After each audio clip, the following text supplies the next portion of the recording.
This podcast is for informational and entertainment purposes only and does not provide medical or legal advice. Please consult with a qualified professional before making any decisions regarding your health or legal situation. On the subject of marijuana in particular. That is the purpose of this meeting, ladies and gentlemen, to lay the foundation for a nationwide campaign by you to demand by law such compulsory education. High in the Ozark Mountains, it's the Greene County Podcast with Mike and Mason.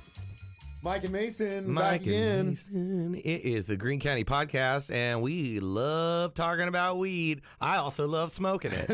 Or eating it. Any way to put it in my on body. Your skin as a topical. Uh-huh. Whatever you do, be safe and use responsibly. But yes, today on this hodgepodge edition of Greene County Podcast, we're going to talk about a couple of things. The first up on my mind, and something that I've been experiencing recently, is the Oklahoma-Missouri border price wars. And I wanted to bring this up because it is something that we face as consumers here in Missouri, the prices of marijuana at dispensaries. Mm-hmm.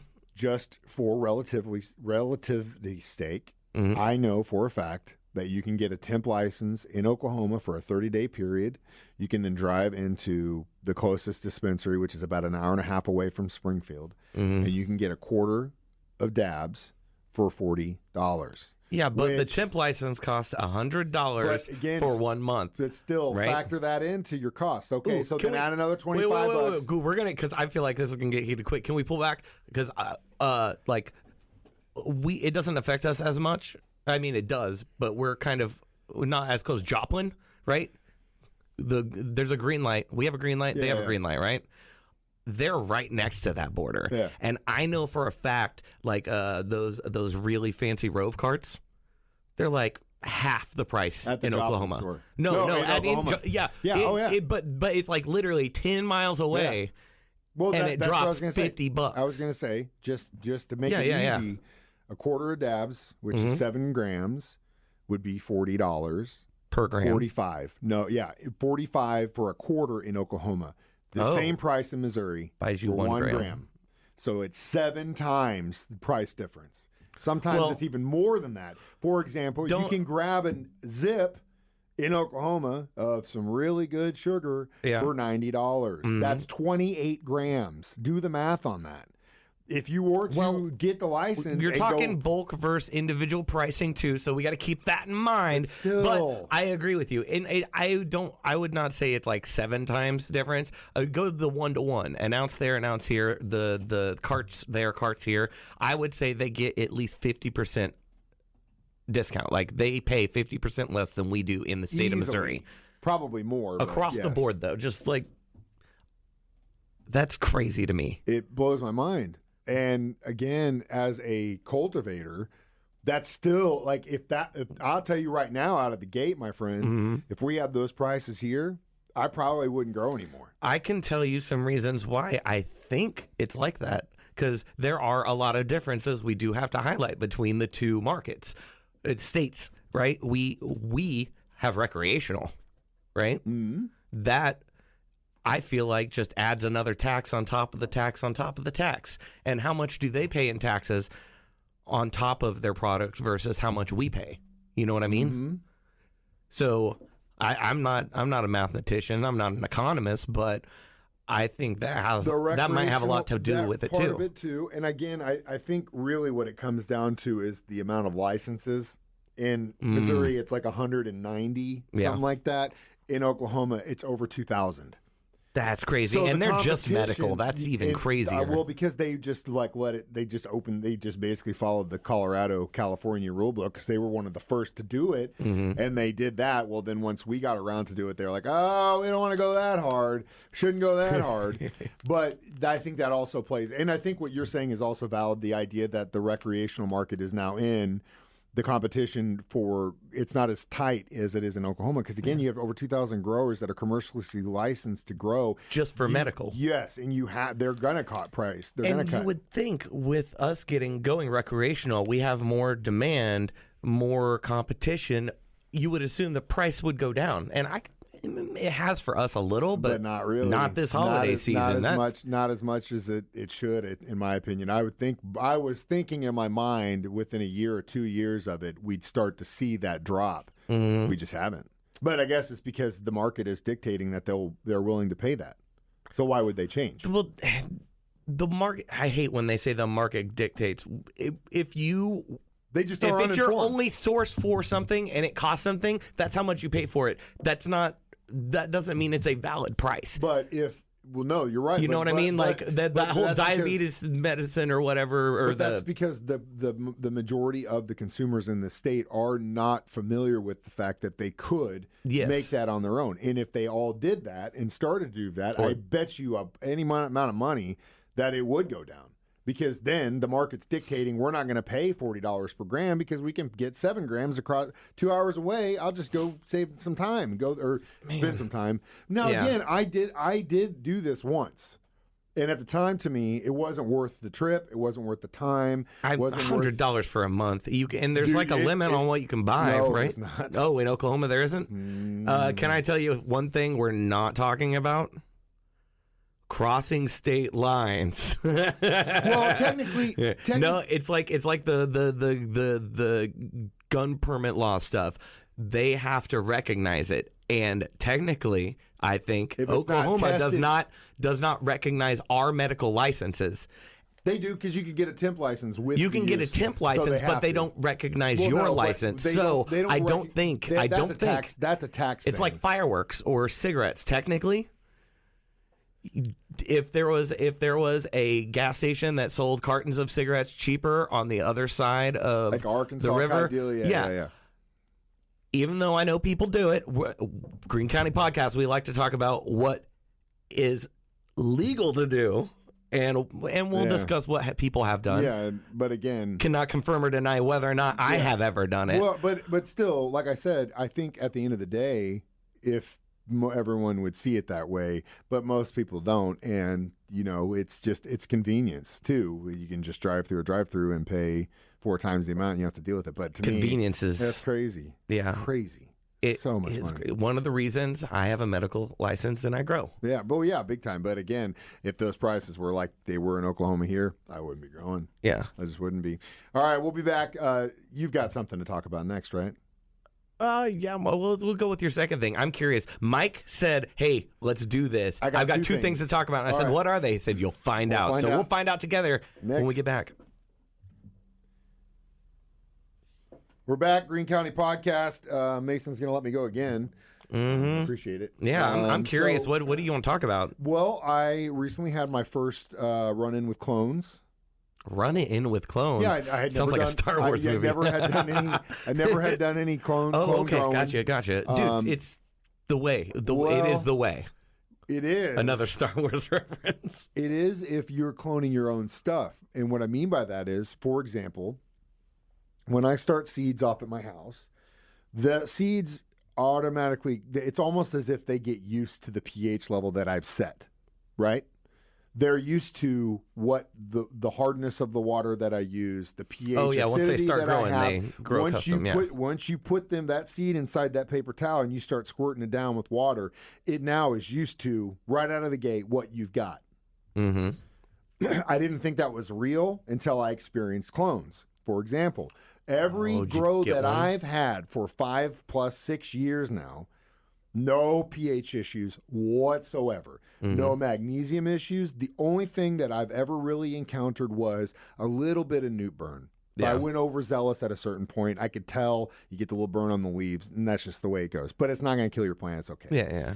That's the worst that I've ever seen. Okay? Mm-hmm. Well, a buddy of mine started following you and is like, I got a bunch of clones. You want some? How about some for your birthday? I was like, yeah, give me 6. Let's just start this. I'd rather save these seeds for another time. Let's do it. Mm-hmm. Straight out of the gate. Went straight, like almost white on their leaves. Like so faint green. When you replanted them? When I put them in my medium and started watering it my stuff. Mm-hmm. Went straight. I mean, it was like almost like highlighter green. Like I'd never seen it go that light before. Wow. And so the first thing that I did was I pulled back on the watering to see if that was, maybe I was overwatering it or was just getting blasted. No. Okay. Well, in my what about the light schedule? Maybe giving it a little bit more of a break or less, whatever. Play that for about a week. No. Then, because, I mean, they were so small. Well, I don't think my last chance was I'm going to blast them with more CalMag, get them some magnesium, and see if it is the nutrients they need now. Yeah, just lock. As soon as I did it, flipped it. I flipped them into a different tent. I changed the light source, and then I put that CalMag in there, and they look amazing now. Now I've got a problem because I don't have any space. Well, because I thought I was going to lose them because they're literally like not doing anything. Yeah. And then all of a sudden, I gave it about 5 days with that CalMag, and boom, flipped it. So they're good. Question: what medium was he growing in? He was in cocoa, but then he flipped back to soil. Now, what do you do? I'm not sure what kind of soil he uses. Yeah. We've had guys that, just go dig it out of my backyard. That's not always the best. I use Happy Frog because it's considered, in my opinion, one of the best, and it's the easiest to do. You don't have to do anything because there's a bunch load of nutrients in it already.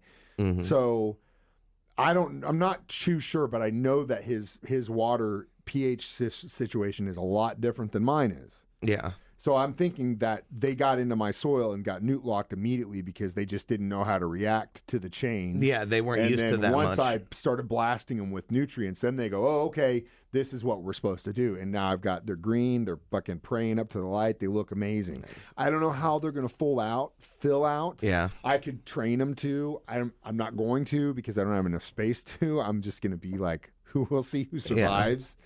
Yeah. But yeah.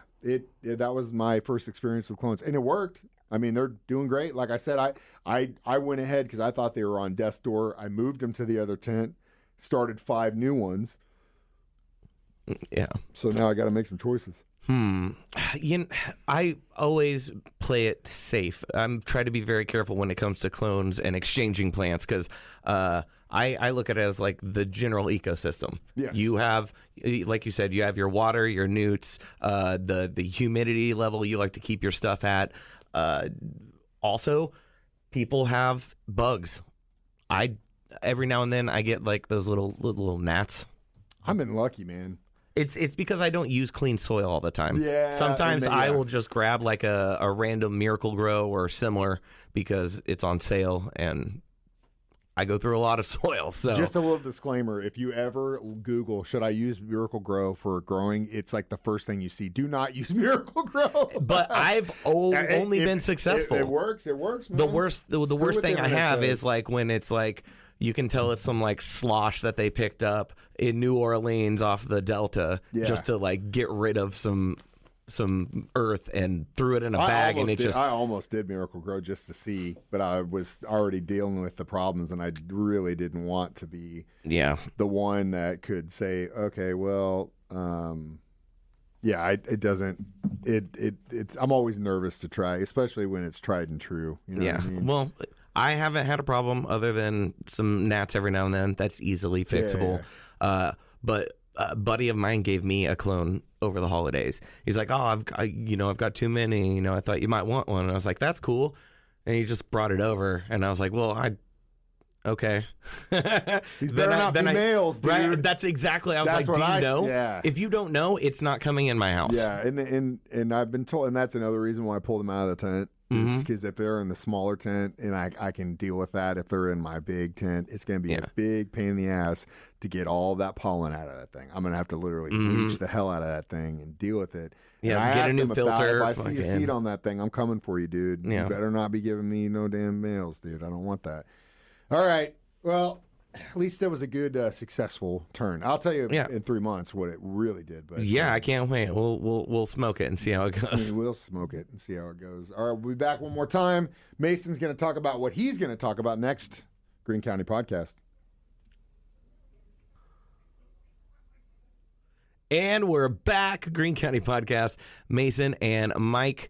We've been talking a lot about clones and plants, but I want to switch to some products because I've been trying some new things and I've been making some new things.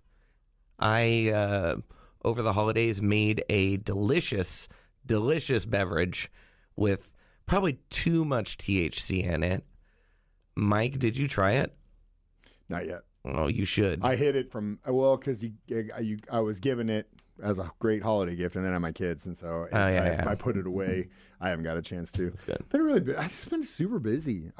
Just a personal note, I beat Black Myth Wukong. That's one of important. the greatest games I've ever played in my life. I know this is the marijuana podcast, but as one is known games to do and marijuana go great together. We should do a video. Actually, you know what? Next Let's do episode, it. we're doing our favorite games to play high. Love That's it. a good one. Mark it down. We're going to forget it. Maybe we should do it now. Either way, we might do it now. We'll just listen back. We'll listen back to this episode to remind us. So anyway, Black Myth Wukong, man, it as a 40-year-old man, game hit me a lot differently, I think, than it would as a 20-year-old man. Just because it's so that story, if you're not familiar, is Journey to the West. It's a big deal in China. I probably cried 3 times during that game, dude, at least. And at the end, the tears were happy tears. Like, I can't believe I finally did this. It was oh my God. And if you're listening and you're like, you're nodding your head, that's what I was telling Tyler the other day. I said, now going forward for the rest of my life, that's the line. Mm-hmm. You play video games? Have you ever played Black Myth Wukong? At that point, you're either going to be above the line or below the line. If you said yes, my next question is, did you beat it? Then you say yes, then you're above the line. If you say no, I've heard about it and I want to play it, you're still at the line. Mm-hmm. But if you say I played it and I gave up, you're below the line. If you say I don't play those games, you're below the line. That's the test. It's kind of like as a guitar player, can you play Eruption? Then I know what kind of guitar player you are. You know what I mean? Yeah. But we went off the topic. Yeah. Tune in next week. I love how we started the next video game. But yeah, I love how before the break you're like, I cannot wait to hear what Mason has to say. He's got something to talk about. He did. We got back from the break. He's like, dude, I got to tell you about Wukong. I haven't tried your concoction yet. It looks great, and I'm excited about it. And maybe I'll do it this weekend because now I'm playing Zelda Echoes of Wisdom, which is phenomenal. You actually get to play as Zelda. Bro, we need to save this for the next episode. That's right. Get ready. Next episode, we're talking video games and weed. One of the best teaser episodes we've ever done. Yeah, right here. Exactly. Until then, you can always get caught up with growing tips and recipes, delicious recipes, and more at greencountypodcast.com. So that our children are obliged to learn the truth, because it is only through knowledge that we can safely protect them. This podcast is for informational and entertainment purposes only and does not provide medical or legal advice.